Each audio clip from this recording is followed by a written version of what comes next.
আমাদের অনন্য স্টোরি সকল প্রকার পার্ট গল্প দেখতে আমাদের চ্যানেলটি সাবস্ক্রাইব করে পাশে থাকা বেল আইকনটিতে ক্লিক করে অল নোটিফিকেশন অন করে দিন। সরি ম্যাম, আসলে ম্যাম যার তার সাথে কথা বলে না প্রয়োজন ছাড়া। আরিয়া আর কিছু না বলে আবারও সামনের দিকে দৃষ্টি ফেলে। কথা বললে নিশ্চিত আবেগে পড়ে ভুল করে বসবে, তাই চুপ করে হজম করে নেয় বিষয়টা। সামিরা এবার মন খারাপ করে চলে যেতে নাই। ইচ্ছে তো করছিল একটু কথা বলতে, কেন যেন এই মেয়েটাকে আরুর সাথে মিল খুঁজে পাচ্ছে বারবার। তার উপর ডান হাতের দাগটা কিসের?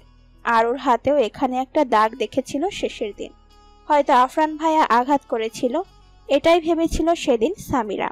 আবার এই মেয়েটার হাতে যদিও দাগটা স্পষ্ট নয়, তবুও কেন যেন মন মানছে না। কিন্তু আরিয়া কিভাবে হবে? আরও তো সুশীল নম্র ভদ্র ছিল। ভাবনার মাঝেই আরিয়া পেছন ডেকে বলে ওঠে, হোয়ার আর ইউ? ওয়াশরুম? সামিরা পেছন ঘুরে তাকিয়ে বলল, আমাকে বলে? সরি, আমাকে বলেছেন? ইয়া, এমার্জেন্সি। সামিরা কাছে এসে বলল, আচ্ছা, আমার সাথে আসুন। আরিয়া উঠে দাঁড়ায়। মায়া ও আরিয়ার সাথেই যাওয়ার জন্য সামনে আসতেই আরিয়া ইশারা করে নিষেধ করে। দোতলায় গেস্ট রুমটা দেখিয়ে দেয় সামিরা। আরিয়া ভেতরে ঢুকে বলল, থ্যাঙ্কস। একটা কথা জিজ্ঞেস করব আপনাকে। Say what you mean? আপনার কণ্ঠটা আমার একজন ফ্রেন্ডের সাথে কেমন যেন মিল পাই। You don't mind please? আপনার আরও অনেক কিছু মিলে যায় তার সাথে। আচ্ছা, আপনার ফেসটা একটু দেখতে পারি? আরিয়া দুহাতে নিজের পকেট পুরে বলতে লাগলো, ভেরি ইন্টারেস্টিং। নাম কি তার? আরিয়া, আসলে ও। এটুকু বলে আরিয়া বলে ওঠে, এখন তুমি যেতে পারো এখান থেকে। সামিরা মুখের ওপর কিছু বলতে পারলো না, চুপ করে জায়গা ছাড়ে। সামিরা যেতেই আরিয়ার রুমটা আটকিয়ে দিয়ে দীর্ঘশ্বাস ছেড়ে মাথার ক্যাপটা খাটের ওপর রেখে মাস্কটা খুলে ওয়াশরুমে গিয়ে মুখে পানি দিয়ে কিছুটা জোরে আওয়াজে নিঃশ্বাস নেয়। কিছুক্ষণ পর বেরিয়ে এসে আবার আগের মতো গেট আপ নিয়ে রুম থেকে বেরিয়ে যায় আরিয়া। কিন্তু নিচে যাওয়ার সময় ঠিক প্রথম দরজাটায় চোখ আটকায়। দরজাটা একটু খোলা, যার দরুন জাফর সাহেবের ঘুমন্ত নিষ্পাপ মুখখানা স্পষ্ট। মুহূর্তেই আরিয়ার ভেতরে তাণ্ডব শুরু হয়। একটিবার ছুঁয়ে দেখতে ইচ্ছে হচ্ছে চাচাকে। কতদিন এই লোকটা মাথায় হাত বুলিয়ে দেয় না, খুব ইচ্ছে হয় আবারও চাচা জানে স্নেহ ভরা শীতল অনুভূতির ছোঁয়া পেতে, যার মধ্যে আছে মমতা, মায়া, কেয়ার। কথাগুলো ভাবতে ভাবতে দু কদম এগিয়ে যায় দরজার দিকে। চোখের কোণে জলের বিন্দু আভা প্রকাশিত। আকম্বিক তখনই কেউ একজন পেছন থেকে হাতখানা ধরে টানতে টানতে একটা রুমে নিয়ে যায়। পুরো বাড়ি যেহেতু শুধু কালার বাতি লাগানো, তাই কিছুটা অন্ধকার থাকায় আর বিষয়টা এমন হঠাৎ ভাবে ঘটায় আরিয়া কিছু বলার সুযোগই পায়নি। রুমে নিয়ে আরিয়ার হাতখানা কিছুটা ধাক্কা দিয়েই ছেড়ে দেয়, তারপর দরজা লাগিয়ে দেয়। আরিয়া দু কদম পিছিয়ে, আহ, কে আপনি? এমন করছেন কেন? কথাটা বলেই মেজাজটা যেন তীব্রতর হয়ে যায় আফরানকে দাঁড়িয়ে থাকতে দেখে। প্রথমে চেঁচিয়ে কিছু বলতে যায়, তার আগে খেয়াল আসে সে এখন এই বাড়িতে আছে, আর এখানে সে অপরিচিত একজন ছাড়া কেউই না। তাই নিজেকে যথেষ্ট কন্ট্রোল করে যেই হাতে আফরান স্পর্শ করেছিল সেই জায়গাটায় অন্য হাত দিয়ে ঘষতে ঘষতে একটু কঠোর গলায় বলল, এভাবে কেন এনেছেন? কোন ধরনের অসভ্যতা? লিমিট ক্রস করবেন না মিস্টার চৌধুরী। আফরান পা পা করে পকেটে হাত ঢুকিয়ে এগোতে লাগলো। হেই লিসন, কি করছেন? নিজের সীমার বাইরে কিছুই ভালো নয়। এর ফল কি হবে আপনি জানেন? আফরানের মধ্যে কোনো পরিবর্তন দেখা গেল না। সে রক্তবর্ণ চক্ষুদয় নিয়ে আরিয়ার দিকে এগিয়ে আসছে। আরিয়া দু কদম পিছিয়ে গিয়ে বলল, সত্যি করে বলুন তো মিস্টার চৌধুরী, এমন বিহেভিয়ার করার কারণ কি? কোনো প্রবলেম নাকি শেষ পর্যায়ে এসে শেয়ার দিচ্ছেন না সেটা জানাবেন। অবশ্য আমার এতে প্রবলেম নেই, আপনাদের কোম্পানির ওইখানে স্থাপিত হবেই সেটা, যে করেই হোক আমি দাঁড় করাবই, মাইন্ডেড। কথাটা বলে আরিয়া পাশ থেকে জগটা এনে ঠিক আফরানের স্পর্শকৃত স্থানটায় পানি ঢেলে আবারও ঘষতে ঘষতে বলল, আর দ্বিতীয়বার যেন এমন হুটহাট স্পর্শ না করেন। লাস্ট ওয়ার্নিং আপনার জন্য, নয়তো খুব ভালো হবে না। বিষয়টা। বলে পাশ কাটিয়ে বের হয়ে যাওয়ার উদ্দেশ্যে যেতে নিলে আফরান এক হাতে আরিয়াকে এক টানে সামনে এনে ছেড়ে দেয়। আকস্মিক হ্যাঁচকা টানের কারণে আরিয়ার মাথা থেকে ক্যাপটা খুলে সাইডে পড়ে যায়।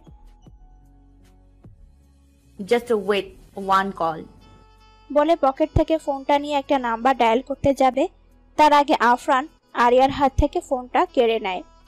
Don't cross your limit mister Chowdhury. Stupid ননসেন্সদের মতো আচরণ করে নিজের অশালীনতার পরিচয় দেবেন না আশা করি। আমি তো শুনেছি আপনি নাকি মেয়েদের প্রতি খুবই উইক, তবে এটা কি আদৌ সত্যি?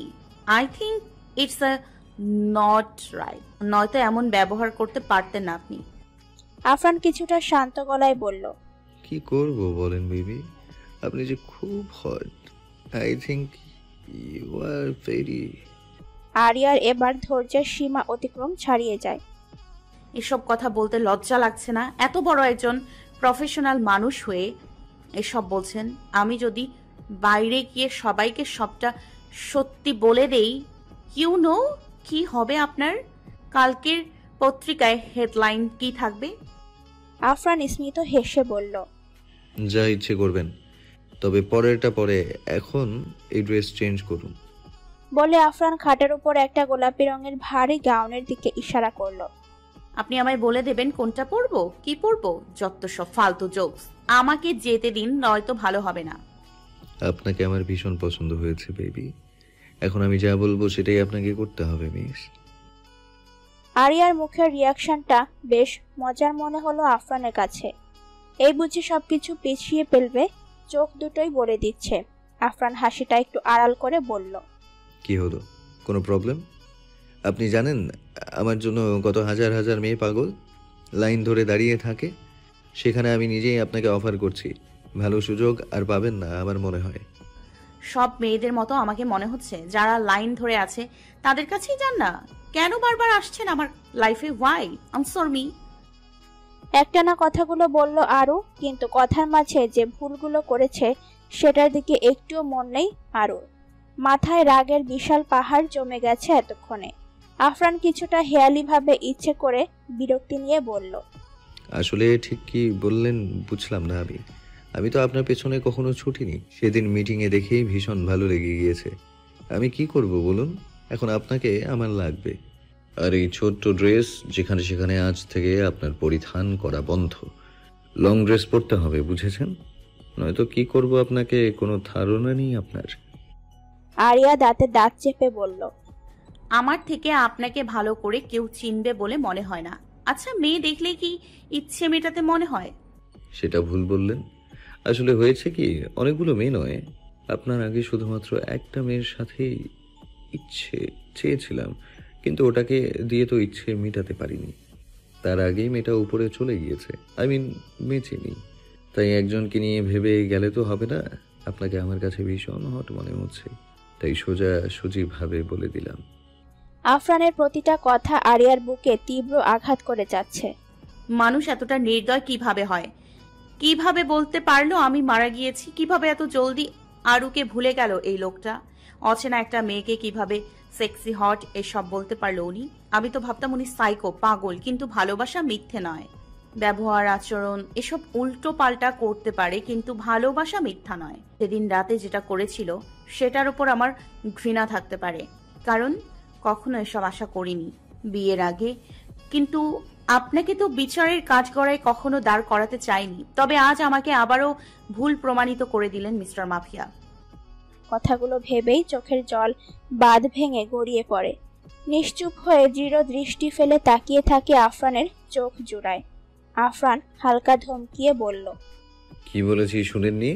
আপনাকে পছন্দ করি, আর আমি যাকে পছন্দ করি এমনভাবে কাঁদতে দেই না। চোখ মুছেন, নয়তো আমি কি করতে পারি। এটুকু বলে আরেকটু কাছে আসলো আরিয়ার। আরিয়া নিজেকে আবারও কন্ট্রোল করার চেষ্টা করে, দুহাতে চোখ মুছে নিয়ে কড়া গলায় বলে দিল, যাদেরকে আপনি পছন্দ করেন তাদেরকে বেশি কাঁদাতে পছন্দ করেন, এটাই রিয়েল। বলে আরিয়া আবারও চলে যেতে নেয়, কিন্তু ফোনের কথা মনে আসতেই বলল, আমার ফোন দিন বলছি। বলে ডান হাতটা বাড়িয়ে দেয়। আফরান আরিয়ার হাতে ফোনটা না দিয়ে উল্টো হেঁচকা টানে নিজের কাছে নিয়ে এসে এক হাতে কোমর পেঁচিয়ে ধরে, অন্য হাতে ফোনটা বিছানায় ছুঁড়ে ফেলে আরিয়ার কপালে চলে আসা চুলগুলো কানের কাছে গুজে দিতে দিতে বলল, আরো অনেকটা পড়তে হবে আপনাকে মিস। যে আগুনে এতদিন আমি পুড়েছি, তবে আপনার পদ্ধতিটা ভুল ছিল। ছাড়ুন বলছি, আপনার চেয়ে নিচু মনের মানুষ আমি আর দুটো দেখিনি। সেটাই বলছি, আমি ছাড়া অন্য কারো মাঝে কিছু খুঁজতে যাবেন না, নয়তো এর তাপমাত্রা সহ্য সীমার বাইরে চলে যাবে। তবুও আপনি রেহাই পাবেন না। আরিয়া ছোটার জন্য চেষ্টা করছে, কিন্তু আফরানের এই শক্তির কাছে পেরে উঠছে না। কয়েক সেকেন্ড পর আফরান নিজেই ছেড়ে দিয়ে বলল, ড্রেস চেঞ্জ করে নিচে আসো, নয়তো দরজা খুলতে হবে না, এখানেই থাকতে হবে রাতটা। কথাটা বলে আফরান দ্রুত পায়ে বাহির থেকে দরজা আটকিয়ে বেরিয়ে গেল। আরিয়া দৌড়ে গিয়ে দরজা খোলার জন্য ধাক্কাতে লাগলো। দরজা খুলে দিন বলছি, কিন্তু এই দরজা খোলার নয়, আরো ভালোভাবেই জানে। তাই আর বৃথা চেষ্টা না করে খাটের ওপর ধপাস করে বসে পড়ল। মুখের মাস্কটা এক টানে খুলে ছুঁড়ে মারল। কেন সব সময় বাড়াবাড়ি করতে হবে? এমন কেন আপনি? আরিয়ার রাগের সীমা ছাড়ায়, কিন্তু কি করবে সে? কিছু করার নেই তো। রুমের মধ্যেই একবার ডানে একবার বামে হাঁটতে লাগলো। এতক্ষণ মাথা গরম থাকার কারণে ফোনের কথা ভুলে গিয়েছে। হঠাৎ ফোনের কথা মাথায় আসতেই খাটের ওপর ফোনটা কোথায় আছে দেখতে যায়, কিন্তু কোথায় তার ফোন? পুরো বিছানা উলটপালট করে ফেলেছে, চোখ পড়েনি।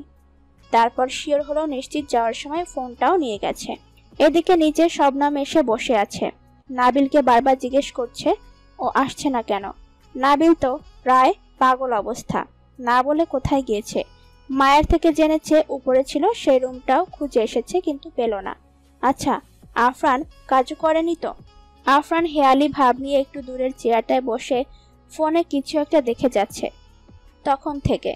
আবার মাঝে মাঝে হাসির রেখা ফুটে উঠছে মুখে।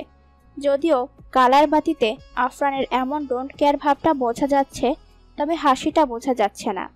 নাবিলার বিষয়টা বিরক্তকর মনে হলো। আফরানের সামনে গিয়ে বলল, হেই, সত্যি করে বল, আলো কোথায়? আফরান ফোনটা হালকা নিজের দিকে ঝুঁকিয়ে নাবিলের দিকে তাকিয়ে বলল, তোদের সাথে তো আসার কথা ছিল, তা আমি কি জানি। জলদি কর, নয়তো পার্টি বন্ধ করে দেই, চলে যা। দেখ, একদম ভাব নিবি না। আমি ঠিক বুঝতে পারছি তুই জানিস আরও কোথায়। বিরক্ত করিস না ইয়ার, বাচ্চাদের মতো।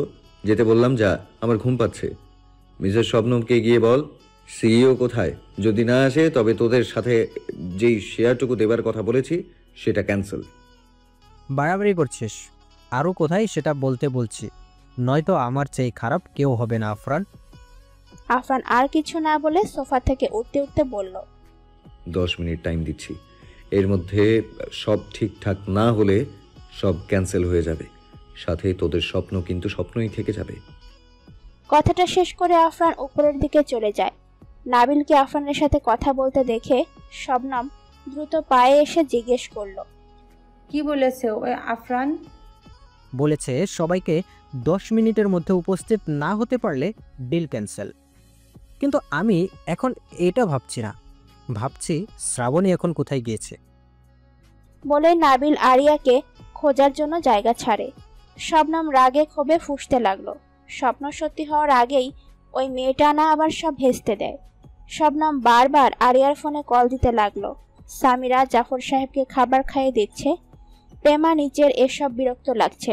মদের গন্ধে পুরো বাড়ি যেন মদের কারখানার মতো লাগছে। সামিরার কাছে বলে আগেই চলে গিয়েছে রুমে। প্রথমে ওয়াশরুমে যায়, কিন্তু হঠাৎ পেট যেন ওসবের গন্ধে মুচড়ে উঠছে বারবার। মাথাটা কেমন করছে। ছে, এসব মানুষ কিভাবে খায়? আর ভাইয়া এসব করার আর জায়গা পেল না, বাড়িতেই করতে হলো। মাথায় কতক্ষণ পানি দিয়ে বেরিয়ে আসলো প্রেমা। পাশ থেকে তোয়ালিটা নিয়ে মাথা মুছতে লাগলো। এখনো যেন গন্ধ যাচ্ছে না। তাই দরজাটা লক করে দেওয়ার ইচ্ছায় সেখানে গিয়ে চোখ আটকায়। এই রুমের দরজার সামনে আয়ুষ ভাইয়া আর সাদেক রেলিংয়ে দুহাত ভর করে নিচের দিকে তাকিয়ে সবটা দেখে যাচ্ছে। প্রেমা কিছুটা মুহূর্ত সেদিকেই তাকিয়ে কাটালো। একটু স্পষ্টভাবে দেখতে ইচ্ছে হচ্ছে ওনাকে, যেটা আপাতত এখন সম্ভব না। আয়ুষ সাদেকের দিকে ফিরে কিছু একটা বলতে যাবে, তখন প্রেমাকে দেখে চুপ করে যায়। মুখে হাসি ফুটিয়ে বলল, কিছু হয়েছে তোমার? প্রেমাও স্মিত হেসে বলল, না, আসলে ওসবের স্মেলটা বড্ড বিরক্ত লাগছে। তা এইখানে দাঁড়িয়ে কি দেখছিলে? সত্যি করে বলতো, এখান থেকে নিশ্চয়ই স্মেলটা আরও প্রগর হবে। তবে বিরক্ত নিয়ে এখানে দাঁড়িয়েছিলে কেন? আসলে দরজাটা আটকে দিচ্ছিলাম আর কি। হ্যাঁ, সেটাই তো। দরজা আটকাতে গিয়ে দৃষ্টি আটকে গিয়েছে হাজবেন্ডের উপর, তাই না? আয়ুষের এমন ঠোঁটকাটা কথায় প্রেমা একটু লজ্জা পেয়ে কাচুমাচু করা শুরু করে দিল। এই কি পরিস্থিতিতে পড়েছে একমাত্র সে জানে। না পারছে ঠাস করে দরজাটা লাগিয়ে নিজেকে লুকাতে, আর না পারছে কোনো জবাব দিতে। আয়েশ, করছিসটা কি? চল, এখানে থেকে লাভ নেই, বাইরে গেলে আয়। সাদেক, কি হচ্ছে এসব? আসার পরে মেয়েটার সাথে একবার কথা বলেছিস? জ্ঞান বুদ্ধি দেখেছিস? সবটা খেয়ে ফেলেছিস? কথাটা বলে আয়ুষ সাদেককে আকস্মিক ধাক্কা মারে রুমের ভেতরে। সাদেক প্রস্তুত ছিল না, তাই টাল সামলাতে পারেনি। কিছু বুঝে ওঠার আগেই আয়ুষ দরজাটা লাগিয়ে দিয়ে বলল, আজ এখানেই থাকবি দুজন। দেখ, এখন বিয়ে হয়েছে, সেটা এভাবেই হোক মানতে হবে, তাই না? বলে আয়ুষ হালকাভাবে হাসতে হাসতে চলে যায়। সাদেক গিয়ে দরজার কাছে দাঁড়িয়ে কয়েকবার আওয়াজ করে, কিন্তু আয়ুষের কোনো নামগন্ধ নেই। ভাইয়া কি বাহির থেকে লাগিয়ে গিয়েছে? সাদেকের মস্তিষ্কটা নাড়া দিয়ে উঠল। রাগ হচ্ছে ভীষণভাবে আয়ুষের ওপরে। রাগটা মনে হচ্ছে প্রেমার উপরে ঝাড়বে, কিন্তু সাদেক যথেষ্ট শান্তশিষ্ট একজন মানুষ, নিজেকে কন্ট্রোল করার শক্তি তার আছে, তাই কথা না বাড়িয়ে বলল, এই ছেলেটা পাগল হয়ে গেছে। মাথাটা কি খারাপ হয়ে গেছে ওর? ওরও তো বিয়ে হয়েছে, আমি কি ওর সাথে এমন করেছি? আয়েশ, দরজাটা খোল বলছি, ভালো হচ্ছে না। প্রেমা বুঝলো দরজা বাহির থেকেই লাগানো। সাদেক চুপ করে বিছানায় বসে আছে, দু আঙুলে কপালটা নিজেই ঘষছে, মনে হচ্ছে মাথা ব্যথা করছে। প্রেমা কিছু বলছে না। যদি আবার ওর সাথে রাগ দেখায়, সে কি সামিরা আর আরুর মতো এত সব সহ্য করতে পারবে নাকি? তাই সবসময় নিজেকে দূরে রাখার চেষ্টা করে। কিছুক্ষণ পর সাদেক নিজেই বলল, তোমার কোনো প্রবলেম হচ্ছে না তো? দেখলেই তো আয়েশ কি থেকে কি করলো। আমি বুঝতে পারিনি আয়েশ বিষয়টা এমনভাবে করে বসবে। প্রবলেম নেই, বুঝেছি আমি। প্রেমা আর দাঁড়িয়ে থাকতে পারছে না, তাই সোফায় গিয়ে বসলো। কি করবে সেটাই ভাবছে এখন। সাদেক প্রেমার দিকে না তাকিয়ে বলল, কখন এসেছো এখানে? প্রেমা ভয় পেল হালকা, কারণ বিয়ের পর কাউকে না বলে হুটহাট চলে যাওয়াটা মনে হয় সমাজের চোখে ভালো দেখায় না। কি হলো? আসলে চাচা অসুস্থ, তাই সামিরা আমাকে জোর করেছিল ওর সাথে আসতে, এজন্যই এসেছি। ভালো করেছো। বাড়িতে গিয়েছিলে? তারপর আর যাওয়া হয়নি। ফোনে কথা হয় আম্মুর সাথে? হ্যাঁ, মাঝে মাঝে বলি। আবারও কেটে যায় কিছু মুহূর্ত। সাদেক নিজেই নীরবতা ভেঙে বলে, একটা কথা বলবো? জিজ্ঞেস কেন করছেন? সাদেক স্মিত হেসে বলল, ওই ছেলেকে আর কল দিয়েছিলে? প্রেমা বুঝলো সাদেকের প্রশ্নের ছেলেটা আসলে কে। সত্যি বলতে আমরা অনেক কিছু জীবনে চলার পথে ভুল করে থাকি, যেগুলো পরে যখন রিয়েলাইজ হয় তখন ভুলটা কিভাবে শোধরানো যায় সেই প্রচেষ্টাই থাকে। আমার ক্ষেত্রে তাই হয়েছে বলতে পারে। আচ্ছা, তার মানে কথা হয় না? প্রেমা কিছু বলল না। আমাকে নিয়ে তোমার কোনো সমস্যা আছে? থাকলে বলতে পারো, প্রবলেম নেই, মাইন্ড করব না। হঠাৎ এমন প্রশ্ন? আমি জানি না আপনার ভেতরে কি আছে আমাকে নিয়ে, আপনার মনে কেমন ধারণা। তবে বিশ্বাস করুন, আমি সম্পর্কে জড়িয়েছিলাম ঠিকই, কখনো আমাদের মাঝে আর 5টা সম্পর্কের মতো অশালীনতা হয়নি। হয়তো আপনি বিশ্বাস নাও করতে পারেন, তবে এটাই সত্যি। সাদেক কিছু বলল না, তবে সামান্য হাসিটুকু ঠোঁটের কোণে ভেসেছিল স্পষ্ট। সামিরাকে কল দেব দরজাটা খুলে দিতে? তোমার কি মনে হয় আয়েশ আমাদের জন্য দরজা আটকে দিয়েছে? মনে হয় কি আছে, এটাই তো বলে গেল। সাদেক একটু হেসে বলল, হুম, আয়েশ সামিরার সাথে পার্সোনাল কিছু টাইম কাটাতে গিয়েছে, সেটা আমার ভালো করেই জানা। সামিরাকে দরজা খুলতে দেবে না। প্রেমা অবাক হয়ে প্রশ্ন করে, কিন্তু ভাইয়া তো সামিরা আপুকে সহ্য করতে পারে না, তবে আপনি? এটুকু বলতে সাদেক বলল, যেটাও দেখাচ্ছে সেটা সত্য নয়। আয়েশ সামিরকে পছন্দ করে আগে থেকেই, তবে এমন নয় যে বিয়ের আগে থেকে। আমি এ বাড়িতে প্রায় আসি, জানোই। আয়েশ আমার বন্ধু, আমি বুঝতে পারি। সামিরা ওর কাছে কিছু না বলে চলে গিয়েছে, তাই ওর ভিন্ন রাগ জমেছে। আসলে আমার মনে হচ্ছে আপনার কোথাও ভুল হচ্ছে। আয়ুষ ভাইয়া আগে থেকে ওর সাথে খারাপ ব্যবহার করে, তাই তো চলে গিয়েছে। সাদেক আবারও হাসলো। মানছি আগে বাজে ব্যবহার করতো, কিন্তু বিয়ের জন্য নয়। আরিয়া চলে গিয়েছিল তখন সবারই মাথা একটু গরম ছিল সেজন্য। ভালোবাসলে এমন করা যায়, তাও আয়ুষ ভাইয়ার মতো মানুষদের? হ্যাঁ, আফরান ভাইয়ের মতো এমন মেজাজের মানুষ থেকে যে কোনো কিছু আকস্মিক আশা করেই যায়, কিন্তু আয়ুষ। কি ভাবছো? কিছু না। আপনার মনে হয় মাথার ব্যথা, ঘুমিয়ে পড়ুন, কোনো প্রবলেম হবে না, আমি এখানে ম্যানেজ পারবো। চাইলে তুমি এখানে আসতে পারো, আমি ওখানে যাই। আরে কি বলছেন, লাগবে না, আমার অভ্যেস আছে। সাদেক আর কথা বাড়ালো না। সামিরা জাফর সাহেবকে খাবার ওষুধ খাইয়ে দিয়ে রুমের দিকে আসতে চেয়েছিল, কিন্তু আয়ুষ কোথা থেকে এসে মাঝপথে আটকায়। কিছু হয়েছে? আয়ুষ চুপচাপ দাঁড়িয়ে আছে, পকেটে হাত গুজে। বলুন না, কিছু হয়েছে? সাদিক ভাইয়া কিছু খেয়েছে? বাড়িতে এই অবস্থা, তাই রান্না করতে পারিনি। আয়ুষ কোনো কথা না বলে সামিরার হাত ধরে টেনে আয়ুষের রুমে নিয়ে গিয়ে হাত ছেড়ে দিয়ে দরজা আটকায়। আরে করছেনটা কি? কি হয়েছে বলবেন তো? আয়ুষের মুখে তবুও কথা নেই। মুখে কোনো প্রবলেম নাকি সত্যি বোবা হয়ে গেছেন? আয়ুষ কথা না বলে সামিরার একদম কাছে এসে বলল, বিয়ে হয়েছে কত বছর? কার বিয়ে? তোর? সামিরা ডান হাতে মুখের ওপর হাত রেখে কাশতে থাকে। ঢং কম করবি, সোজা উত্তর দে। কেন? আমার বিয়ে দিয়ে আপনি কি করবেন? তোর কি এখন আবার বকে শুনতে ইচ্ছে করছে? তাহলে বল, আমি ফ্রিতে দিয়ে দিচ্ছি। আয়ুষের কথায় সামিরা কিছুটা ভয় পেয়ে কাপা গলায় বলল, 3 বছরের উপরে হবে হয়তো। 3 বছর 3 মাস 19 দিন। ডেটটাও ঠিক করে মনে রাখতে পারিস না দেখছি। বাচ্চা কাচ্চাদের জন্ম ডেট মনে রাখতে পারবি তো নাকি? সামিরা অবাকের চূড়ান্ত পর্যায়ে গিয়ে পৌঁছেছে। এই লোক বলে কি এসব? হঠাৎ কি হলো আজ ওনার? এভাবে তাকিয়ে কি দেখছিস? বিয়ে হয়েছে এতদিন হয়ে গিয়েছে, তা বাসরাত উদযাপন করেছিস? সামিরার লজ্জায় যেন মরে যেতে ইচ্ছে হচ্ছে। কি সব বলে যাচ্ছে তখন থেকে, কথা কাটিয়ে বলল, আমাকে যেতে দিন, প্রেমা হয়তো খুঁজছে আমাকে। বলে পাশ কাটিয়ে যেতে নিলে আয়ুষ সামিরার বাহু ধরে আবার বলল, নিজের দিকে ফিরিয়ে বলল, উত্তর না দিয়ে কোথায় যাচ্ছিস? আহ, এত জোরে ধরেছেন কেন? ছাড়ুন। আর আপনার মাথাটা মনে হয় একটু ডক্টরের কাছে দেখানো উচিত। কি সব বলছেন নিজেও জানেন না। সত্যি করে বলুন, আপনি ওর ড্রিঙ্কস করেছেন তাই না? আয়ুষ কপাল কুঁচকে বলল, তোর কি মনে হয় আমি এসব খাই? তাহলে উল্টোপাল্টা কি সব বলে যাচ্ছেন তখন থেকে? কথা না বাড়িয়ে উত্তর দে। 3 বছর বিয়েতে বাসর হয়েছে তোর হাজবেন্ডের সাথে? সামিরা কি বলে এই লোকটার মুখ বন্ধ করবে সেটা তার জানা নেই, তাই আবারও বলল, আমাকে যেতে দিন, প্রেমা খুঁজছে আমায়। ওরা বাসর করেছে ওদের রুমে, তুই মাঝে গিয়ে ডিস্টার্ব করে ওদের আবেগঘন মুহূর্তটা নষ্ট করতে চাস।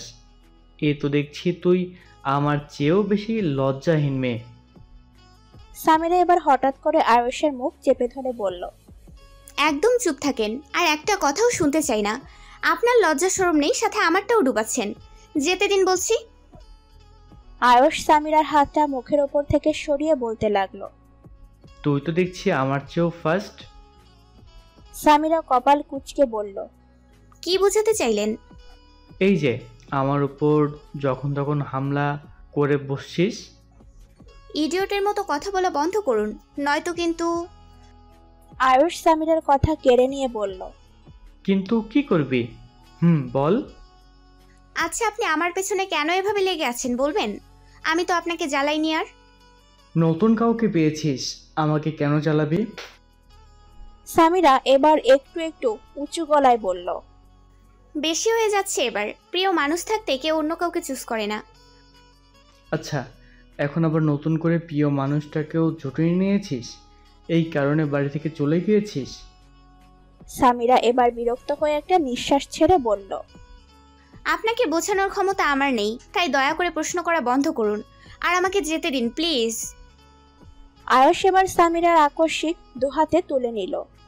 কথা শেষ হওয়ার আগে আয়ুষ বলল, বুঝিয়ে বল তাহলে, আমি একটু কম বুঝি। আহ, কি করছেনটা কি? নামান বলছি। আজ কি হয়েছে আপনার, সত্যি করে বলুন। আমাকে ফেলে দেবেন তাই না? এই ছিল আপনার মনে? কি করেছি আমি আগে বলু। ও, এভাবে লাফাচ্ছিস কেন? আর তোকে কি খাবার খেতে দেয় না বাড়িতে বলতো? হাওয়ার সাথে তো মনে হয় উপরে যাবি। এখন তো দোষ পড়বে আমার উপর। আমি তোকে হাইটেক করে নিয়েছি। আপনার আজগবি কথাগুলো এবার ছাড়ুন প্লিজ, আর আমাকে নামান। আয়ুষ বিরক্ত হয়ে এবার খাটের ওপর গিয়ে পা ঝুলিয়ে বসে বলল, কি হয়েছে? এমন করছিস কেন মাছের মতো? কোল থেকে নামান বলছি। আয়ুষ কোনো কথা বলল না। সামিরার এই একটু পর পর মুড চেঞ্জ হওয়া ইমোজির দিকে তাকিয়ে রইল আর মুচকি হাসল। সামিরা ছোটার জন্য বারবার আয়ুষের বুকের উপর কিল ঘুষি বসাতে লাগলো। কিছুক্ষণ পর নিজেই হয়রান হয়ে ছাড়ানোর বৃথা চেষ্টা বন্ধ করে চোখ বন্ধ করে দীর্ঘ নিঃশ্বাস ফেলে। সামিরাকে এভাবে দেখে আয়ুষের বেশ মজাই লাগছে। আচ্ছা, এই মেয়েটা কখন আমার হৃদয় ছুঁয়ে গেল? কি আছে এই মেয়েটার মধ্যে? আমি তো কখনো এমন করে দেখতে চাইনি। তবে হঠাৎ হঠাৎ ও চলে যাওয়ার পর কেন দেখতে ইচ্ছে হতো এত? আচ্ছা, কখনো কি ও দেখেছে ভার্সিটিতে আমি দাঁড়িয়ে কতটা সময় পার করেছি একটু দেখার জন্য? হয়তো না। সামিরা এবার শরীরের সবটা ভার আয়ুষের উপর ছেড়ে দিয়ে চোখ বন্ধ করে বিড়বিড় করে বলল, বজ্জাত ছেলে একটা, এমন কেন করছে আমার সাথে আজ? আয়ুষ সামিরার এই বিড়বিড় করার শব্দ বুঝতে সমস্যা হয়নি এতটা কাছে থাকায়। মুচকি হেসে আলতোভাবে সামিরার কপালে পরশ এঁকে দেয়। আকস্মিক ঘটনায় সামিরা চোখ খুলে আয়ুষের দিকে তাকায়। আয়ুষ ডোন্ট কেয়ার ভাব নিয়ে অন্যদিকে তাকিয়ে বলল, কিছু হয়েছে? এভাবে তাকিয়ে আছিস কেন? সামিরা চুপসে আছে। এটা কি ছিল বোঝার চেষ্টা করছে। সত্যি ছিল তো নাকি কল্পনায় ছিল? আয়ুষ এবার সামিরার দিকে তাকিয়ে বলল, কি ভাবছিস এত? আপনি কি একটু আগে আমার কপালে? এটুকু বলে নিজেই থেমে যায়। কি বলবে সে? মুখ দিয়ে বলতে পারবে এসব কথা? তারপর বল, কি করেছি আমি? দেখুন, ঢং করবেন না বলে দিলাম। সত্যি করে বলুন আপনি কি? আয়ুষ সামিরাকে শেষ করতে না দিয়ে এবার ঠোঁট জোড়ায় হালকাভাবে চুমু এঁকে বলল, তারপর বল, আমি কি? সামিরার চোখ দুটো কোথায় আটকে আছে নিজেরও জানা নেই। শুধু জানে কোনো এক ভাবনার জগতে সে চলে গিয়েছে। আয়ুষ মুচকি হেসে সামিরাকে কোল থেকে নামিয়ে দিয়ে দাঁড়িয়ে বলল, কিছু বলবি? আর না বললে আমার রুম থেকে বিদায় হ। সামিরা ভাবনা থেকে ফিরে এসে বলল, কি করলেন আপনি এগুলো? আপনার কি লজ্জা নেই? কেন? তোর আরো লাগলে বল, দিয়ে দিচ্ছি। এই না বলে খাট থেকে উঠে দাঁড়িয়ে ভো দৌড় দরজার দিকে। আয়ুষের এতক্ষণ খেয়াল ছিল না প্রেমা আর সাদেককে এক রুমে আটকে রেখে এসেছে, তাই সামিরা বের হওয়ার আগেই বলল, প্রেমা আর সাদেককে এই রুমে আটকে এসেছি, তুই কে ডিস্টার্ব করিস না আবার। সামিরা শুনল কিনা বোঝা গেল না। দরজা খুলে আবার দৌড়। আয়ুষ স্মিত হেসে মাথা নাড়ল। রাত তখন 12টার কোটায়। পার্টি বন্ধ হয়ে গিয়েছে অনেক আগে। আফরানের দেওয়া 10 মিনিট টাইমের পরে তানভীরকে বলেছিল যেন সবকিছু বন্ধ করে দেয়, আর সেটাই হয়েছে। এদিকে নাবিল প্রায় ছন্নছাড়া হয়ে আরিয়াকে খুঁজছে। যেখানে সেখানে যাওয়া সম্ভব সব জায়গায় দেখেছে। আচ্ছা, আফরানকে দেখে আবার রেগে অন্য কোথাও চলে যায়নি তো? বিভিন্ন চিন্তা করে যাচ্ছে। শবনমের ভেতরে রাগের চোপ জমে বিশাল আকার ধারণ করেছে। হাজারটা কল দিয়ে খুঁজেছে, লোকজন পাঠিয়েছে, কিন্তু কেউ কোনো খোঁজ দিতে পারেনি। দরজা খোলার আওয়াজে ঘুম থেকে লাফিয়ে ওঠে আরিয়া। সে তার জিদ নিয়ে জামা পরেনি। বাহিরে কি হয়েছে সেটা তার দেখার বিষয় না। তার রাগ ঘৃণা যার ওপর, তার দেওয়া জামা সে কখনোই পরবে না। জামাটা নিচে পড়ে আছে। খাটে বসে কাঁদতে কাঁদতে কখন যে ঘুমিয়ে গিয়েছে তার জানা নেই। কিন্তু মাঝরাতে দরজার আওয়াজ পেয়ে ধরফরিয়ে উঠেই প্রথমে মাস্কটা খুঁজে লাগলো। কিন্তু চোখে পড়ল না। এতক্ষণ আটকে রেখে আপনি যেই ব্যবহারটা করলেন সেটার জবাব আপনাকে দিতে হবে, কিন্তু আপাতত আপনি এখান থেকে চলে যান। আরিয়ার ভেতরে ভয়ের ছাপ, এই লোকটাকে বিশ্বাস নেই। আচ্ছা, আবার আমাকে মারবে না তো? কথাটা ভেবেই ঠোঁট দুটো উল্টে এলো, এই বুঝি পেছন থেকে চুল টেনে দেবে। আফরান চুপ করে এসে আলিয়ার ঠিক পেছনে পিঠ এলিয়ে দিল, পা দুটো খাটের নিচে ঝুলছে, বলল, মিস শ্রাবণী, এভাবে পেছনে ঘুরে বসে থাকা আপনার অভ্যাস নাকি? আরিয়া আবারও নিজেকে শক্ত করে বলল, ভদ্রভাবে কথা বলুন মিস্টার চৌধুরী। দেখুন, এখান থেকে চলে যান। নাইটে মেয়েদের সঙ্গ নিয়ে আপনার অভ্যাস হতে পারে, কিন্তু আমি ওই ধরনের মেয়ে নই একদম। আফরান এবার এক কাত হয়ে আরিয়ার পিঠের ওপর পড়ে থাকা চুলগুলোতে হাত বুলাতে বুলাতে বলল, নিশ্চয়ই এতদিন এই চুলগুলো হাজারটা ছেলেকে দেখানো শেষ হয়ে গিয়েছে। এক কাজ করলে কেমন হয়, যদি আপনার চুলগুলো কেটে দিই? আরিয়ার বুকটা ছ্যাদ করে জ্বলে ওঠে, ডান হাতে পিঠের চুলগুলো সরিয়ে সামনে এনে রাখে বলল, দেখুন, আপনার মনে হয় মাথায় প্রবলেম আছে। এখান থেকে চলে যান, নয়তো আমাকে যেতে দিন। আর বাজে কথা বলা বন্ধ করুন। যখন তখন শরীরে হাত দেওয়া কি ধরনের অসভ্যতা আপনার? তুমি জানো তুমি আর এই বাড়ির বাহিরে এক পাও রাখতে পারবে না আর কোনোদিন। যদি জামাটা ভালোভাবে পরে নিতে এত সমস্যা হতো না। আপনি যে একটা পাগল সেটা ভালো করেই বুঝে গেছি। আপনার বাড়িতে আমি কেন থাকতে যাব? কথাটা বলে আরিয়া ঢোক গিলল। আফরান বাঁকা হেসে বলল, তোমার যে অনেক শাস্তি পাওয়া বাকি। আমাকে রাগিয়ে দেবেন না বলে দিলাম। আফরান আবারও ডেভিল হেসে আরিয়ার পিঠের ওপর ডান হাতটা ওপর থেকে নিচে হালকাভাবে ঘষতে ঘষতে বলল, দেখতে চাই তোমার তীব্র রাগ আর ঘৃণা দুটোই, কিন্তু আমার জন্য, তাই আমিও দেখতে চাই। আরিয়া নিজের পিঠ থেকে আফরানের হাত সরানোর জন্য আরেকটু সামনে যায়। অসভ্যতামি সীমা ছাড়িয়ে যাচ্ছেন। মেয়েদের সম্মান দিতে জানেন তো? মনুষ্যত্ব বোধ আছে তো? এবার আরিয়ার হাতের নিচ থেকে পেট পেঁচিয়ে ধরে। আরিয়া ছি বলে আফরানের হাতটা ছুটাতে চাইল, কিন্তু আফরান উল্টো আরিয়ার পেট খামছে ধরে। আরিয়া ব্যথায় চোখ বন্ধ করে বলে, আহ শব্দ উচ্চারণ করে। কি করছেন ভাইয়া? আমার খুব লাগছে তো, হাত সরান। ভাইয়া ডাকছেন কেন? মিস্টার চৌধুরী বলেই ডাকুন। সময়টা যেহেতু বর্ষাকাল, ইদানিং বেশিরভাগ সময়টায় বৃষ্টির দেখা মেলে। সপ্তাহে হয়তো 1 থেকে 2 দিন হালকা রোদের দেখা মেলে। সামিরা ঘুম থেকে উঠে ভেবেছিল প্রেমাকে নিয়ে বাগানে যাবে, কিন্তু ভেতরে সাদেক আছে কথাটা ভেবেই একলা চলে যায়। কিন্তু গিয়ে একটু অবাক হয় প্রেমাকে দেখে। কখন আসলি? একটু আগে। কিন্তু তুই কখন উঠলি? আয়ুষ ভাইয়ের রুমে তো বন্ধ দেখে আসলাম। তোর আয়ুষ ভাইয়ের রুম বন্ধের সাথে আমার তুলনা করছিস কেন? আর তুই যে সাদিক ভাইয়ার সাথে জুটিয়ে প্রেম করে বেড়াচ্ছিস সেটা আমায় বলিসনি কেন? এখন বুঝলাম ভাইয়া কাল কেন এসেছিল। কথাটা বলেই সামিরা শব্দ করে হাসতে লাগলো। প্রেমা দোলনা থেকে উঠে দাঁড়িয়ে বলল, মজা নিচ্ছিস? আমি কিন্তু তোকে নিয়ে মজা নিতে পারি। কালকে রাতে ভাইয়ার রুমে কি করছিলি? বল বল। সামিরা মুখটা সাথে সাথে বন্ধ হয়ে যায়। রাতের কথা মনে আসতেই একটু লজ্জার সাথে বিরক্তিকর আভা প্রকাশ পায়। লাল হয়ে যাচ্ছিস কেন এখন? এতক্ষণ তো আমাকে নিয়ে বেশ মজা নিচ্ছিলি। চুপ থাকতো, সামনে থেকে সর। বলেই পাশ কেটে দোলনায় গিয়ে বসলো। প্রেমাও সামিরার পাশে বসলো।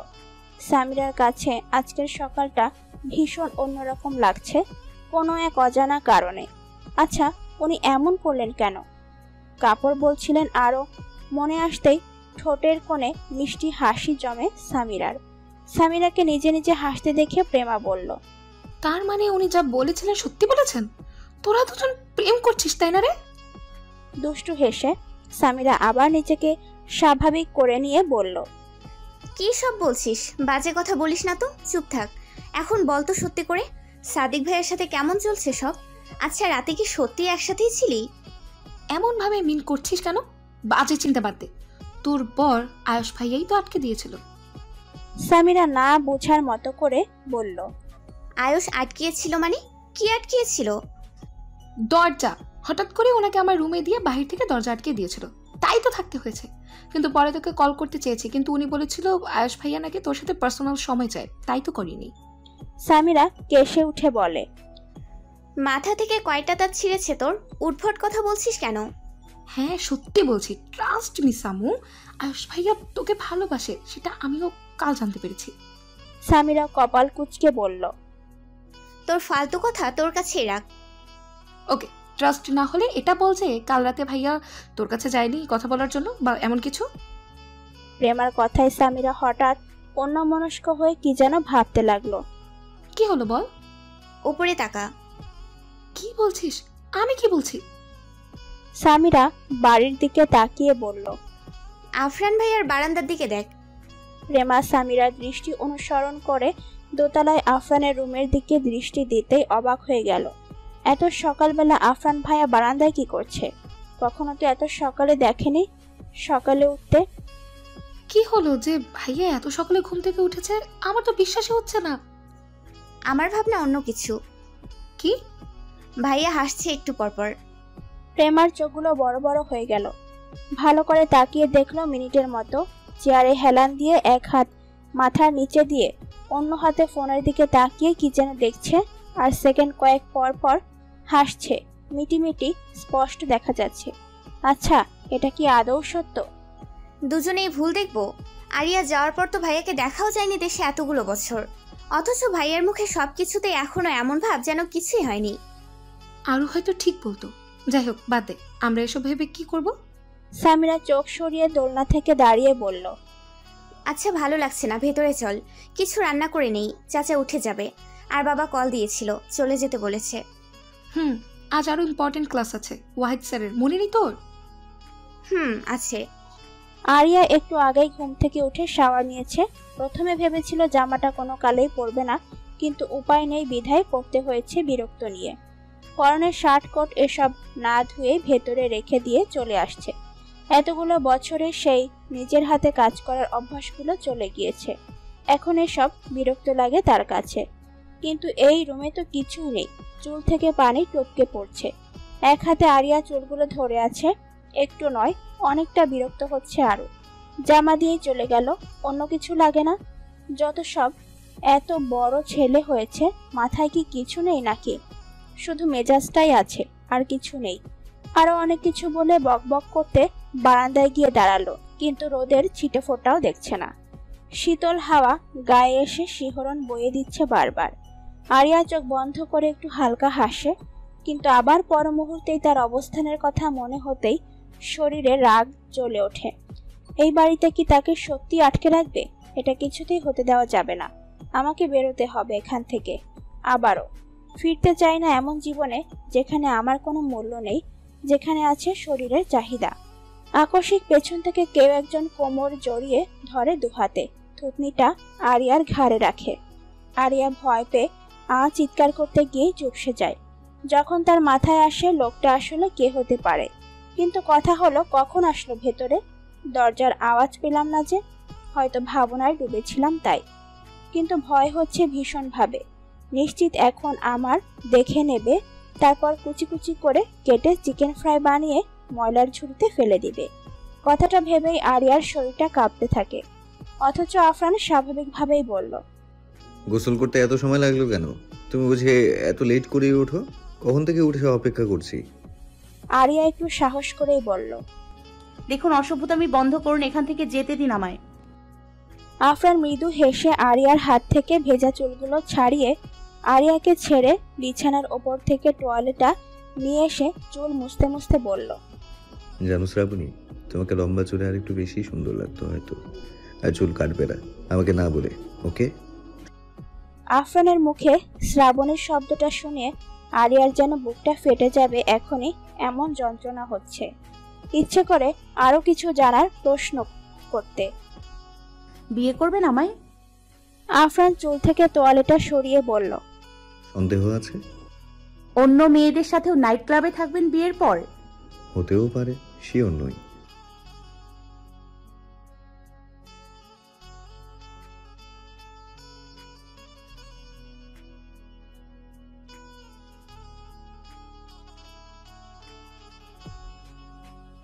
আফরানের এমন উত্তর পেয়ে কষ্ট হলো নাকি রাগ উঠলো ঠিক বোঝা গেল না, তবে দাঁত খিচে বলতে লাগলো,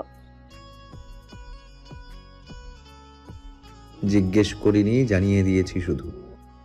আরিয়ার দুহাত মুঠো হয়ে আসে রাগে। এক্ষুনি হয়তো আফরানের নাকটা ফাটিয়ে দেবে। আফরান আরিয়ার হাতের দিকে তাকিয়ে আবারও শব্দহীনভাবে হেসে ডান হাতটা ধরে এক হাতে তোয়ালেটা ছুঁড়ে বিছানার উপর ফেলে আরিয়াকে বলল, হাজবেন্ডকে খুব ভালোবাসবেন মনে হচ্ছে। Jealousy wife, wow, it's good. Aria নিজেকে শান্ত রাখলো। আজ এই লোকটার স্পর্শে ততটা ঘৃণা নেই যতটা কথাগুলো শুনতে গা জ্বলে যাচ্ছে। চুপ করে আছেন কেন? আচ্ছা, কি খাবেন বলুন। আরিয়া বিড়বিড় করে বলল, আপনার মাথা খাবো, দেবেন কিনা সেটা বলুন। তারপর স্বাভাবিকভাবে কিছু একটা বলতে যায়, তার আগেই আফরান দুষ্টু হেসে বলল, আমার সব কিছুই আপনার জন্য। আমিও চাই যা ইচ্ছে করুন, তবে সেটা শুধুমাত্র আমার মধ্যে সীমাবদ্ধতা থাকতে হবে। আমার ক্ষুধা পেয়েছে, যেতে দিন আমায়। আমি আমার বাড়ির নির্দিষ্ট সার্ভেন্টদের রান্না ছাড়া অন্য কারো হাতের রান্না করা কিছু খেতে পারি না। আশা করি বুঝতে পেরেছেন। আফরান আর কিছু না বলে আরিয়াকে ছেড়ে দিয়ে রুম থেকে বেরিয়ে গেল। আরিয়া যেন জানটা ফিরে পেল, কিন্তু উনি এত কাছাকাছি এসেও কেন তাকে দেখার জন্য কিছুই বলছে না। না দেখেই এতটা দূর কিভাবে? অবশ্য ওনার মতো মানুষের দ্বারা ভালো কিছু আশা করা যায় নাকি? কিছুক্ষণ পর আফরান ফিরে এসে আরিয়াকে খাটের ওপর মাস্কি পরে শুয়ে থাকতে দেখে মুচকি হেসে বলল, নিজেকে লুকিয়ে রাখতে পছন্দ করেন মনে হচ্ছে। এটা ভালো জিনিস, কিন্তু সব জায়গায় নয়। আরিয়া শোয়া থেকে লাফ মেরে উঠে বলল, আবার এসে গেছেন? বাইরে কাজ নেই আপনার? বিজনেস সামলান কি করে? আপনাকে ভাবতে হবে না। বলে খাটের একপাশে বসে কিছু খাবার এগিয়ে দিয়ে বলল, খেয়ে নিন, আমি গেলাম। তবে আপনার প্রবলেম না হলে থাকতে পারি। এসব খাবো না, বাসায় যাব, যেতে দিন। আপনার কোনো ধারণা আছে কি বাইরে কি হচ্ছে? নিশ্চিত মিডিয়া, পুলিশ সব একসাথে হয়েছে। ভালোভাবে বলছি, যেতে দিন, নয়তো একবার বেরোতে পারলে সব কিছু বলে দিব। চেষ্টা করে দেখতে পারো। বলে আফরান উঠে দাঁড়ালো। এগুলো খেয়ে নাও, আর পাকামো করো না কিছুতে, বলে দিলাম। নয়তো যেটুকু ক্ষমা করে দিয়েছি ওই সবটুকু মিলিয়ে শোধ করব। বলে রুম ছাড়ে। আরিয়া আফরানের কথার মানে বুঝল না, কিন্তু ব্যবহার ভীষণভাবে ভাবিয়ে যাচ্ছে। আচ্ছা, আমায় কি উনি কোনোভাবে চিনতে পেরেছে? যদি চেনে তবে অবশ্যই এতক্ষণে আমি বেঁচে থাকতাম না। আর যদি নাই চেনে, ব্যবহারগুলো খুব ঘুলমেলে লাগছে কেন? আজকের ব্রেকিং নিউজ, এসকে কোম্পানির সিইও রাত থেকে নিখোঁজ। মিডিয়াতে সব জায়গায় এই একটাই হেডলাইন হয়েছে। সিইও কি কোথাও গিয়েছে, নাকি সত্যিই গুম করা হয়েছে তাকে? যদি তাই হয় তবে কে করতে পারে এমন কাজ? নাবিল আর শবনমকে ঘুরে ফিরে একই প্রশ্ন কখন থেকে করে যাচ্ছে সাংবাদিকরা, কিন্তু কোনো উত্তর দিতে পারছে না কেউ। তবে নাবিল জানিয়েছে, যেই করেই থাকুক এই কাজটা এটার শেষ দেখে ছাড়বে। মুহূর্তে একটা গাড়ি এসে ব্রেক চাপে সামনে। বডিগার্ডরা নাবিল আর শবনমকে সাংবাদিকদের থেকে তাকে ছাড়িয়ে কোনো রকম গাড়িতে উঠালো। সাথে সাথে গাড়ি অনেকটা দূরে চলে যায়, আর মিডিয়ার লোকেরা তাদের মতো করে লাইভ জারি রেখে কথা বলেই যাচ্ছে একের পর এক। দুপুর থেকে ঝড় বৃষ্টি হচ্ছে, সময়টা বিকেল মাঝামাঝি সময়, তাই বাড়িটাও অন্ধকারে ছেয়ে আছে। আরিয়া বারান্দায় দাঁড়িয়ে বাহিরে তাকিয়ে চোখে জল ফেলছে। এটা কিসের অশ্রু তার জানা নেই, ব্যথার নাকি রাগের তাড়নার, নাকি অন্য কিছু যেটা আরিয়ার নিজেরও জানা নেই। আর ভালো লাগছে না তার, তাই ভেতরে গিয়ে বসে হঠাৎ করে একটা প্ল্যান বানায়। যেহেতু দুপুরবেলা আফরান খাবার দিয়ে গিয়ে আর একবারও আসেনি, আরিয়ার বুঝতে বাকি নেই আফরান বাড়ি নেই। তাই নিজের প্ল্যান মতো মাস্ক আর ক্যাপটা পাশ থেকে নিয়ে দরজাটা জোরে জোরে ধাক্কাতে শুরু করলো। কিন্তু এই ঝড়ের আওয়াজে তার আওয়াজ কি কেউ শুনবে? তাই অন্য কিছু দিয়ে জোরে আঘাত করতে হবে, যেন সার্ভেন্টদের কান অব্দি দরজার আওয়াজ যায়। রুমের চারদিকে একবার তাকিয়ে কিছুই দেখলো না। আসলে এই রুমটা সবসময় খালি থাকে, মানুষ নেই, কাজেও লাগে না, তাই কারো এই রুমে আসার দরকার হয় না, সেটা আরিয়া ভালো করেই জানে। কিন্তু রুম গোছাতে সার্ভেন্টরা তো আসে, তবে আজ কেন আসলো না সেটা পরে ভাবা যাবে, আগে কাজটা শেষ করি।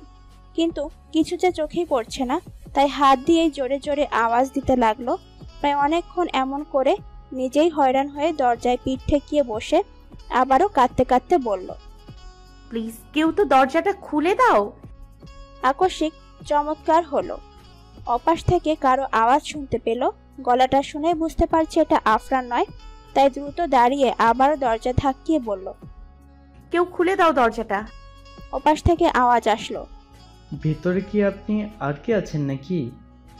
আরিয়া বুঝতে পারে আয়েশের গলা এটা, উত্তর দেয়, হ্যাঁ প্লিজ দরজাটা ভেঙে ফেলুন, আমি আটকে পড়েছি, প্লিজ হেল্প মি। আয়েশ বুঝতে পারছে না বাড়িতে মেয়ে মানুষ আটকে আছে। সামিরা প্রেমা তো সকালে চলে গিয়েছে, আয়েশও অফিসে গিয়েছিল, কিন্তু এমন বৃষ্টি দেখে জাফর সাহেব একা, তাই চলে এসেছে। ভেতরে আসতেই একজন সার্ভেন্ট তাকে বলল উপরে এই রুম থেকে বারবার কিছুর আওয়াজ আসছে, কিন্তু সকালে আফরান স্যার বলে গিয়েছে ওই রুম আজ ক্লিন না করতে, তাই আসেনি কেউ। আয়েশ বুঝলো আফরান আবার উল্টোপাল্টা কিছু করতে চাচ্ছে। কি হলো, দরজাটা ভেঙে ফেলুন প্লিজ, আমাকে কিডন্যাপ করে এখানে নিয়ে এসছে মিস্টার চৌধুরী। আয়েশের কিছুটা রাগ হয়, বাড়িতেও এসব উল্টোপাল্টা বিষয় জড়ানোর দরকার কি? মানুষ মারার জন্য কি জায়গা নেই আর? হ্যাঁ দেখেছি, আপনি একটু ওয়েট করুন। আয়েশ আর একজন লোক মিলে দরজাটা ভাঙার জন্য চেষ্টা করছে, ট্রাই করছে, কিন্তু এত সহজে ভাঙবে এমন দরজা কি তারা লাগিয়েছিল নাকি? তবুও চেষ্টা তো করতে হবে। এমন একজন ভেতরে অসহায় হয়ে পড়ে থাকবে চোখের সামনে। আফরানের সাথে যা হবার হোক, তাতে কি? একজন মানুষকে এভাবে আটকে রেখে ওর কি লাভ, সেটাই বুঝে আসে না। এসব ভাবার মাঝে সার্ভেন্ট বলে উঠল, স্যার বড় সাহেব কাছে এই রুমের আলাদা চাবি আছে, নিয়ে আসি। ও গড, ভুলেই তো গিয়েছিলাম, বাবার কাছে চাবি আছে। দ্রুত পায়ে জাফরের কাছ থেকে চাবি নেওয়ার জন্য গেল। জাফর সাহেব চাবি কোথায় রেখেছে বলে দিয়েছে লোকটা, সেই জায়গা থেকে খোঁজে, কিন্তু চাবি তো নেই। নিশ্চয়ই আফরান স্যার নিয়ে গেছে গা, বুঝতে বাকি নেই লোকটারও। খালি হাতে ফিরে আয়ুষকে বিষয়টা জানালে উপায় না পেলে আবারও দরজাটা সবটা শক্তি দিয়ে ধাক্কা দিতে খুলে যায়। আয়ুষ গিয়ে হুমড়ি খেয়ে আরিয়ার উপর পড়ে। আরিয়া দুকদম পিছিয়ে যায়, মুহূর্তে আবারও পরিস্থিতি স্বাভাবিক হয়। আয়ুষ আরিয়ার থেকে দুহাত দূরে দাঁড়িয়ে বলল, আপনি? আসলে আমাকে মিস্টার চৌধুরী আটকে রেখেছিল কাল, এসকে গ্রুপের সিইও। আয়ুষ আজ ফোনে দেখেছে নিখোঁজ হওয়ার খবর, কিন্তু আফরান একটা মেয়েকে এভাবে আটকে রেখেছে কেন? আরিয়ার শরীর কাঁপছে ভয়, কখন আবার এসে যায় আফরান।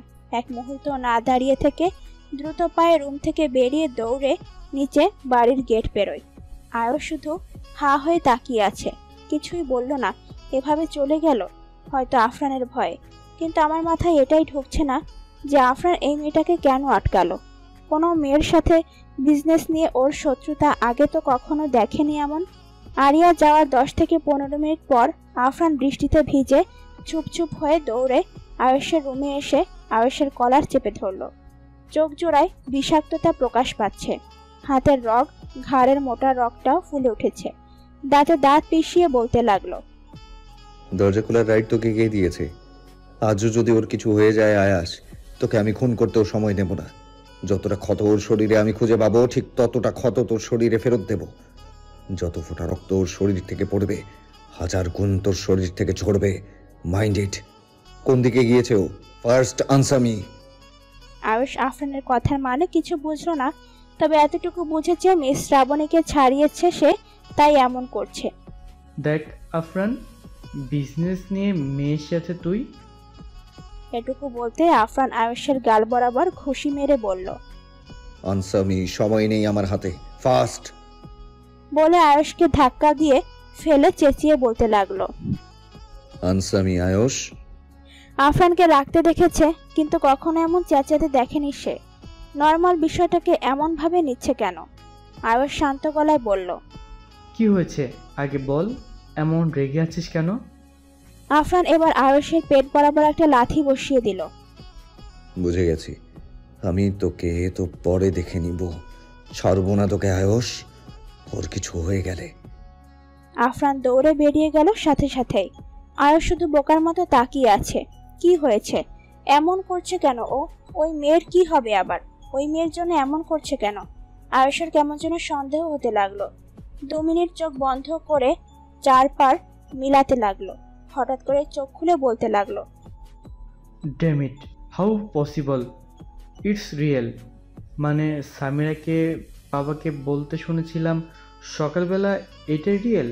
ও মাই গড, এই জন্যই এমন করেছে আফরান?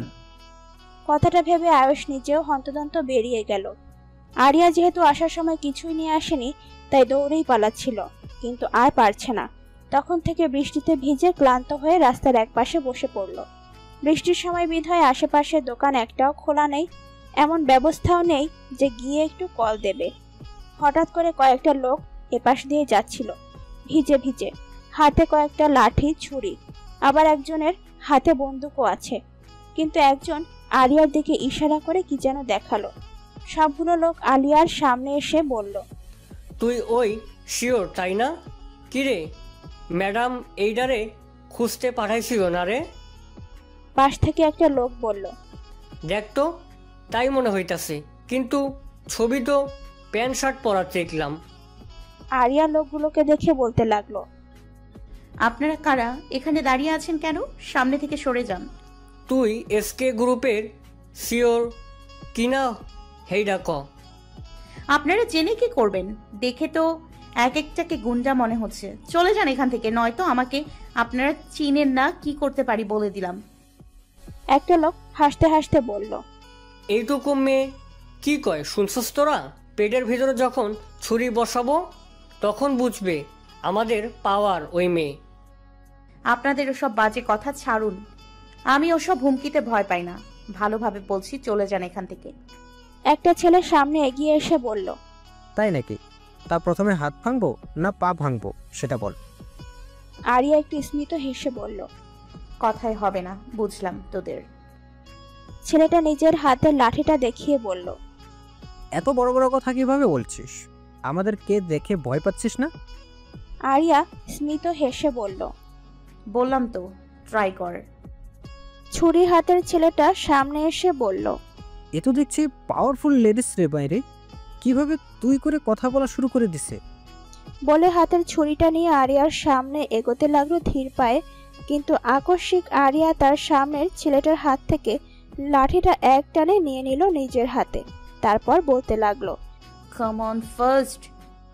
লোক দুটো অবাক হয়ে বলল, তোর দম আছে দেখছি। তোদের কি মনে হচ্ছিল? পেছন থেকে একটা ছেলে বলতে লাগলো, ওটার সাথে এত কি কথা বলছিস? মেরে দিয়ে চলে আয়। ম্যাডাম কইতাছে বাইচা রাখতাম, নিজে হাতে মারবো, নইলে ম্যাডামের শান্তি নাই। তাইলে এমনি দাঁড়াইয়া না থাইকা হাত পা বান, নয়তো এইটার সুবিধার মনে হইতেছে না।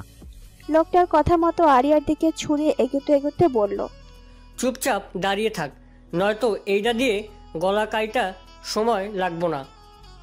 আরিয়া এবার একটু ভয় পেলে, নিশ্চয়ই মেয়ে হয়ে এতগুলো ছেলের সাথে পেরে উঠবে না, তাই দিক বিদিক না ভেবে হাতের লাঠিটা দিয়ে লোক দুটির মাথায় বাড়ি মেরেই সামনে দৌড়াতে লাগলো।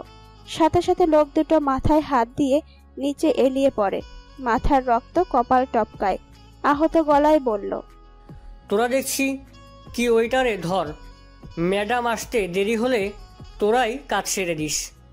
লোকগুলো কথা মতো আরিয়ার পেছনে ছুটতে লাগলো। আরিয়া দৌড়াচ্ছে, হঠাৎ সামনে একটা গাড়ি এসে থামে। এতক্ষণ তো একটাও গাড়ি ছিল না, এটা কোথা থেকে আসলো? আরিয়া খেয়াল না করে জানালার সামনে গিয়ে গ্লাস থাপিয়ে হেল্প যাচ্ছে। পর মুহূর্তে গাড়ি থেকে নেমে এলো শবনম। শবনমকে দেখে আরিয়া যেন একটু স্বস্তি বোধ করছে। দৌড় গিয়ে শবনমের সামনে দাঁড়িয়ে বলতে লাগলো, দেখুন না ম্যাম, ওই ছেলেগুলো তখন থেকে। কথাটা শেষ করতে পারলো না, তার আগেই শবনম আরিয়ার চুলের মুঠি ধরে বলতে লাগলো, কোথায় পালাচ্ছিস? পথ নেই যে, এবার তোর। আহ ম্যাম, কি করছেন এসব? ছাড়ুন, লাগছে আমার। এমন করছেন কেন আপনি? শবনম তাচ্ছিল্যের স্বরে বলল, আহারে বেচারি, তোর জন্য কষ্ট হচ্ছে খুব, জানিস? দোষ না করেও দোষী। হাত সরান না, মাথায় ব্যথা হচ্ছে খুব। এত জোরে ধরেছেন কেন? আমাকে ভাইয়াও তো এমন করে ধরে শাস্তি দিত, কিন্তু আপনার মতো এত জোরে ধরেনি কখনো। আমি আর সহ্য করতে পারছি না, ছাড়ুন বলছি। আরিয়ার চোখে পানি জমে। শবনম অট্ট হাসি হেসে বলল, তোর জন্য, শুধুমাত্র তোর জন্য আমার ভাইয়ের মরতে হয়েছে। কি ভেবেছিস এমনি এমনি তোকে ছেড়ে দেব? অনেক আগেই মেরে দিতাম, কিন্তু তোর ওই মাফিয়া হাজবেন্ডের জন্য পারিনি। বলে আরিয়ার গালে চড় বসায়। আরিয়া টাল সামলাতে না পেরে নিচে পড়ে যায়। গালে হাত রেখে কান্না জড়িত কণ্ঠে বলল, এভাবে মারছেন কেন আমায়? কিসের কথা বলছেন আমি বুঝতে পারছি না। শবনম এবার আরিয়ার দিকে ঝুঁকে হালকাভাবে এক পায়ে ভর দিয়ে উপর হয়ে বসে আরিয়ার চিবুক চেপে ধরে বলল, তুই তো ন্যাকা। তুই এত ন্যাকা কেন রে? হ্যাঁ, অবশ্য তোর এই না বোঝার কারণে আজ তুই আমার হাতে। ভেবেছিলাম তোকে মারতে কষ্ট হবে ওই ব্যাটার জন্য, কিন্তু পরে দেখি পাখি নিজে নিজেই আমার হাতে এসেছে। ভেবেছিলাম সেদিন ওই মেরে দিব, কিন্তু মারিনি কেন জানিস? আপন মানুষের চোখের সামনে মরতে কতটা কষ্ট হয় ওই ব্যাটা আফরানকে বোঝানোর জন্য। আরিয়া শবনমের হাত সরাতে চেষ্টা করছে কিন্তু পারছে না। শবনম আরো শক্তভাবে ধরে বলতে লাগলো, আর শুনবি না, মৃত্যুর আগে অন্তত সবটা শুনে মর। মরার আগে একটু আফসোস করবি না হয়। আরিয়া কথা বলতে পারছে না স্পষ্টভাবে, তবে বলার চেষ্টা করছে কিছু। শবনম বিরক্ত হয়ে বলল, আজ তোর তেজ কোথায় গেল? এতদিন তো ভালোই তেজ নিয়ে ঘুরেছিস, নিশ্চয়ই ওই মাফিয়ার সান্নিধ্য পেয়ে একদিনেই চেঞ্জ হয়ে গিয়েছিস। বাহ, তোদের ভালোবাসা জবাব নেই। এই যুগে এইসব হাজব্যান্ড ওয়াইফের মাঝে এতটা দূরত্ব থাকা সত্ত্বেও ভালোবাসা হারায় না। কিন্তু আফসোস কি জানিস, এত প্রেমের পরেও তোদের মিল হবে না। So sad sweetie. তবে কি জানিস, বড্ড আফসোস হয় তোর ওই মাফিয়া হাজব্যান্ডের জন্য। এত কিছু করেও তোর জন্য ওই ব্যাটার ভালোবাসাটাই বুঝলি না। সে যাই হোক, তোদের ব্যাপার নিয়ে কথা বলে লাভ নাই। আবার এখন চলে আসে তো খোঁজে খুঁজতে। একটা চাকু দিয়ে যা তো। শবনমের কথা মতো পেছন থেকে একজন লোক ছোট একটা ছুরি শবনমের হাতে ধরিয়ে দিল। এটা দেখছিস? এটা দিয়ে ঠিক আমার ভাইদের যেভাবে মেরেছিল ওইভাবে তোকে এখন কেটে দিব। একদম ভয় পাস না, ধীরে ধীরেই মারবো, কোনো তাড়া নেই। আরিয়া শবনমের হাতটা কোনো রকমে নিচের চিবুক থেকে সরিয়ে বলতে লাগলো, এতদিনেও মানুষ চিনলেন না দেখছি। বলে আচমকা শবনমের হাত থেকে ছুরিটা এক টানে নিয়ে উঠে দাঁড়াবার আগেই শবনমের হাতটায় ছুরি টানলো। শবনম ব্যথায় ওহ বলে চেঁচিয়ে সাথে সাথে উঠে দাঁড়িয়ে বলতে লাগলো, কি করছিস এটা?